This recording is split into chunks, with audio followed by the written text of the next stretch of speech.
Kenapa? Karena ketika kita sudah meninggal, ketika menjadi mayit, kalau orang bilang ketika kita udah basah, seremnya jadi bangke, kan gitu ya. Kalau jadi bangke, masa kita pergi ke pulau dulu, kita bikin bau pacul, gali dulu gitu ya. Itu mayit jalan gitu, nggak bisa kita. Gitu. Butuh dengan orang lain, beda dengan Allah Subhanahu wa Ta'ala. Makanya bagaimana cara kita, inilah obat orang-orang kita dahulu. Orang-orang kita dahulu itu bukan mendalami tentang ilmu tafsir, bukan mendalami tentang ilmu hadis, bukan mendalami tentang hafal Al-Quran, tapi yang paling diutamakan adalah pokok daripada ketauhidan. Karena sekarang ini banyak di antara manusia ketika dia merasa ahli hadis dan ahli tafsir, timbul namanya sifat takab. Jadi kata Rasulullah sallallahu alaihi wasallam, rubba zamanin kasirun minal khurata'i wal khutobah. Nanti di akhir zaman akan banyak orang-orang yang penghafal hadis dan Al-Quran, banyak orang-orang ahli dalam berbicara, wa amaluhu jabarin, tapi ternyata perbuatan mereka itu jahat. Nah ini kita gambaran. Makanya orang-orang dahulu mah nggak jauh-jauh, hanya ngapalin sifat 20. Ini kunci sukses orang-orang tua kita dahulu. Makanya kita sekarang jadi anaknya, cucunya, berkah gitu. Tapi kalau kita nanti belum tahu, kita nggak tahu 30 tahun akan datang, 50 tahun akan datang, kita nggak tahu apa keturunan kita bagaimana. Tapi kita sudah tahu nih, berkahnya orang dulu cuma tani aja gitu ya, nggak ngapa-ngapain, pagi-pagi pergi ke sawah, kadang-kadang ngeluku, ngangon, tahu ngangon? Ngeluku tahu? Lah kagak. Gitu ya. Gitu. Kadang-kadang ngambilnya ubi kekes gitu kan, gitu. Ngekes ubi, tahu ngekes ubi? Nah, alhamdulillah bukan orang kota ya. Gitu. Gitu. Ngerasain gitu. Dan kita nggak tahu kenapa modalnya cuma satu. Makanya kalau orang dulu bilang kalau habis maghrib keluar namanya pamali. Ngomong gitu doang. Ilmunya nggak macam-macam, ngomorin hadis gitu. Tapi dia cuma ngomong satu, jangan kalau lagi main bacok tiang rumah gitu, nanti ditakrak sama orang lain gitu ya. Gitu. Pemali gitu. Padahal di situ kalau kita kaji mah kenapa? Karena menggambarkan mereka itu tidak ada ilmu tapi mengamalkan. Beda sama kita. Di akhir zaman ini sekarang beda, ilmunya banyak, amalnya kurang. Gitu. Fasih dalam berbicara tapi kadang-kadang lupa dengan adab. Gitu. Makanya kita ini didahulukan masalah adab. Kifayatul awam adalah bagaimana perilaku orang-orang yang masih awam gitu. Kita ini awam. Bagaimana supaya kita taraf menjadi orang yang khusus? Makanya kita harus tahu apa itu orang yang awam. Orang awam itu pertama dasar harus kuat.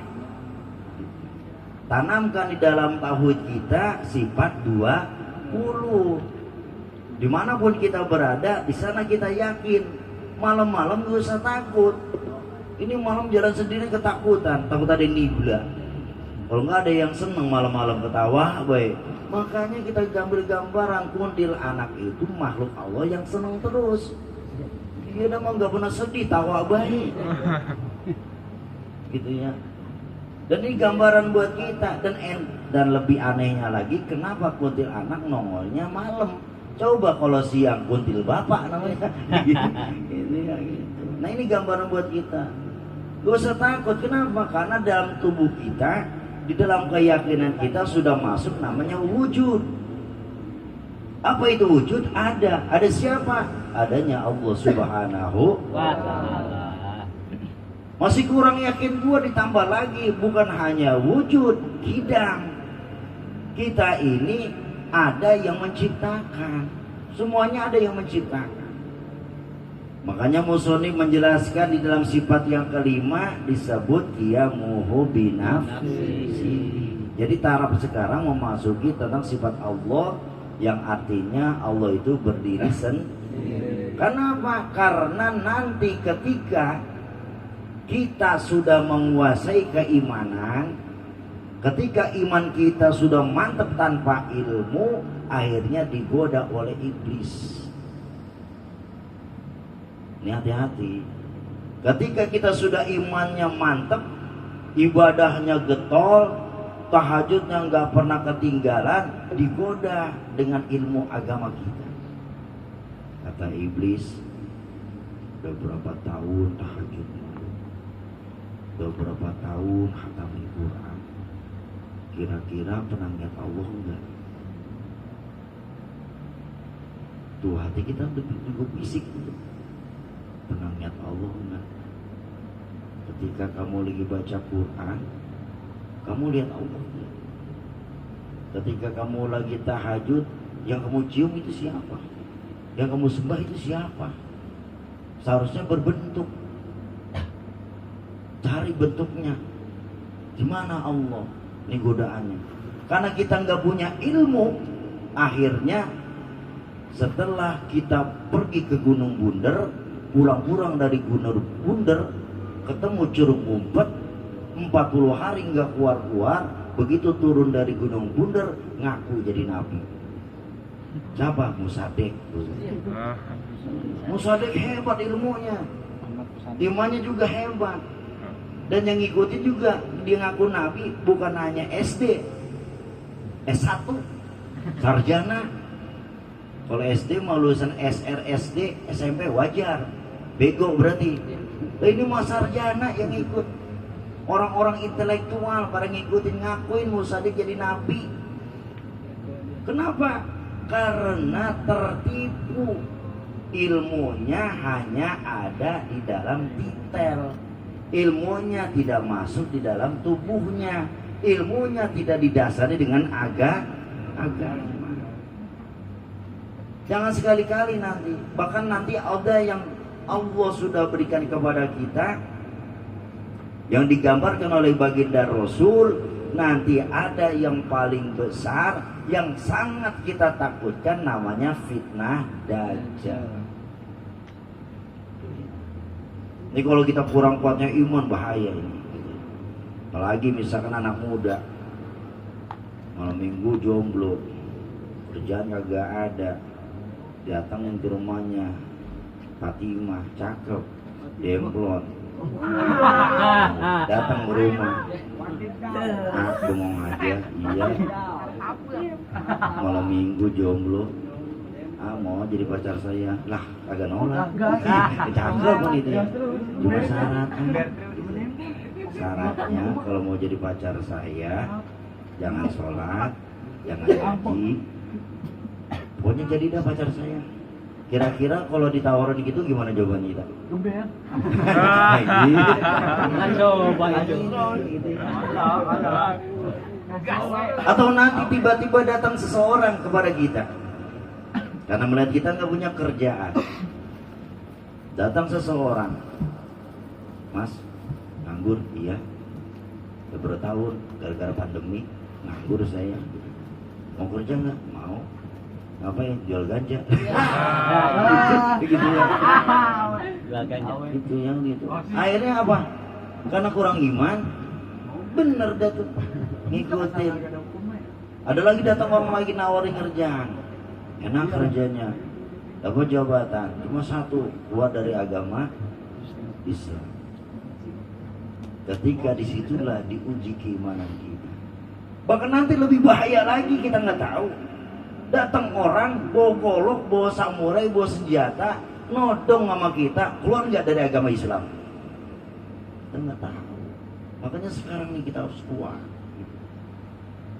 Ya, jaga akidah kita. Makanya orang-orang dulu, masya Allah, orang dahulu itu lebih baik jujur. Gitu. Makanya orang dulu jujur. nggak ada orang dulu makannya cucur kayak gitu. Gitu makanya. Ya orang dulu mah jujur gitu.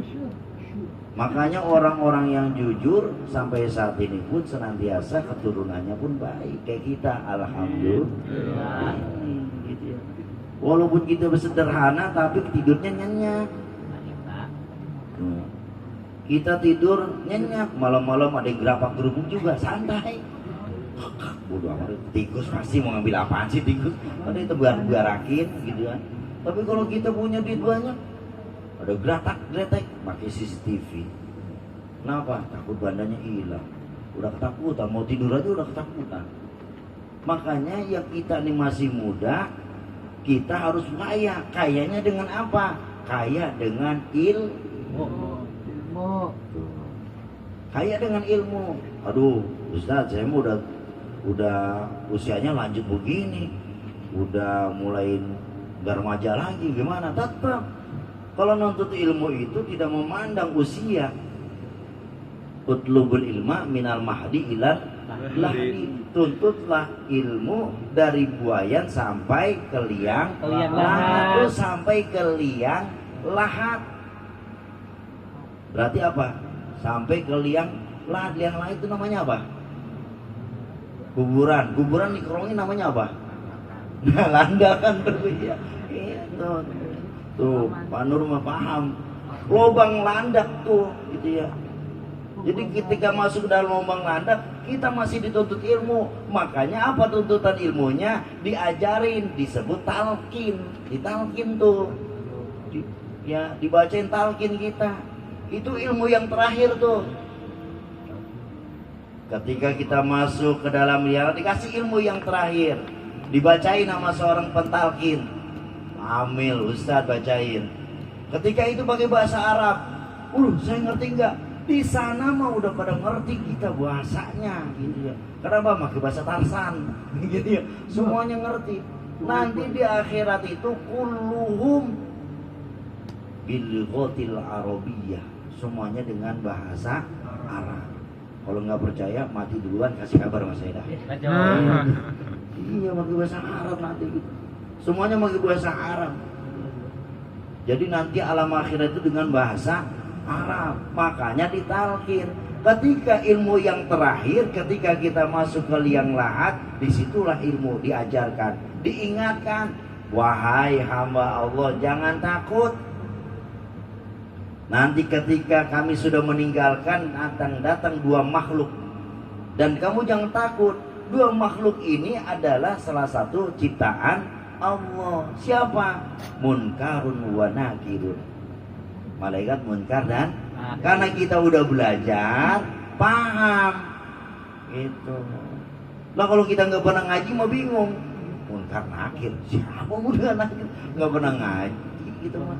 Tapi kalau kita ngaji tahu, karena nama-nama malaikat kita sudah hafal gitu. Ada berapa nama malaikat? 2000. Ini banyak amat gitu ya. Ada 10. Jadi 10 ini bukannya arti ada 10 malaikat, itu perwakilan dari ribuan jutaan malaikat itu tidak terhitung. Jadi malaikat tidak terhitung jumlahnya, tapi 10 nama yang wajib kita hafal. Sama seperti nama-nama ikan, kita pasti hafal berapa? Ikan itu banyak. Yang kita tahu cuma cupang aduan, gitu ya. Makanya cupang, sepat, gabus. Padahal di dalam itu banyak, ada sikmelik, lunjar, macam-macam lagi di dalamnya. Ada lagi namanya nenek-nenek malu, ada tuh. Asal kita ngambil tuh, dipecat mukanya dia malu, gitu. Ada lagi namanya lagi lebih namanya gitu. Gitu. Ada lagi paling kayak utek-utek namanya kan sili. Gitu. Ada lagi di dalam lagi lindung gitu. Ada lagi temannya lindung, lintah. Nah itu kan gitu. Kita tahunya gitu doang, tapi padahal banyak. Gitu. Nama malaikat 10. Tapi artinya jangan nyangka kita bahwa malaikat itu ada 10. Ribuan jutaan gak terhingga. Ini seperti kembali lagi kata musonif, sifat yang kelima qiyamuhu binafsihi. Ini gambaran sebagai wasilah kita untuk menguatkan tauhid kepada Allah Subhanahu wa taala. Wujud, hidam, baqo, mukhalafatul lil hawa, qiyamuhu binafsi. Ketika kita ingin mampu dalam segalanya, makanya kita dekatkan kepada Allah. Al-Fatihah. A'udzu billahi minasyaitonir rajim. Bismillahirrahmanirrahim.